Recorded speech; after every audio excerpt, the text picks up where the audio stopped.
La culture à présent. Votre rendez-vous avec Catland Catamaran. Croisière de rêve en catamaran, à la cabine ou privatisée.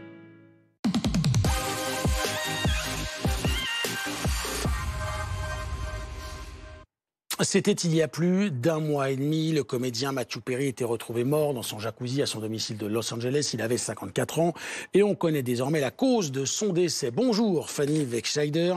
On va voir ça avec vous. Qu'est-ce qui a tué la star de Friends ? Eh bien, tout cela, on l'apprend dans un rapport remis par le bureau de médecine légale de Los Angeles hier et qui explique que la mort de Matthew Perry est due notamment aux effets aigus de la kétamine qui a été retrouvée dans le sang de l'acteur. Cette kétamine, c'est un anesthésiant très puissant qui est parfois utilisé pour lutter contre la dépression et qui est parfois aussi détourné par les toxicomanes pour ses effets stimulants ou encore euphorisants. Voilà ce qui a été retrouvé donc en quantité élevée, des niveaux élevés dans le sang du comédien et qui pourrait donc être responsable d'une surstimulation cardiovasculaire et d'une insuffisance respiratoire qui seraient les principales causes de ce décès. Principales causes parce que d'autres facteurs ont également été identifiés par la médecine légale de Los Angeles, comme la noyade, on le disait, il a été retrouvé dans son jacuzzi à son domicile, une maladie coronarienne également, ou encore les effets de la buprénorphine. Ça, c'est un médicament qui est prescrit notamment pour lutter contre les addictions aux opiacés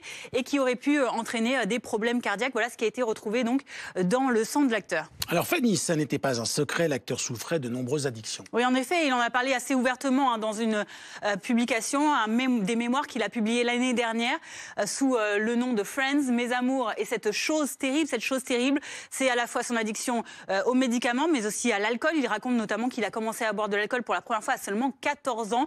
Il a fait plus de 65 cures de sevrage. Il en était à prendre parfois jusqu'à 55 pilules d'opiacés par jour. Ça lui a coûté 9 millions de dollars d'essayer de lutter contre toutes ces addictions. Alors, cause ou conséquence, il était également atteint de dépression, de grave anxiété.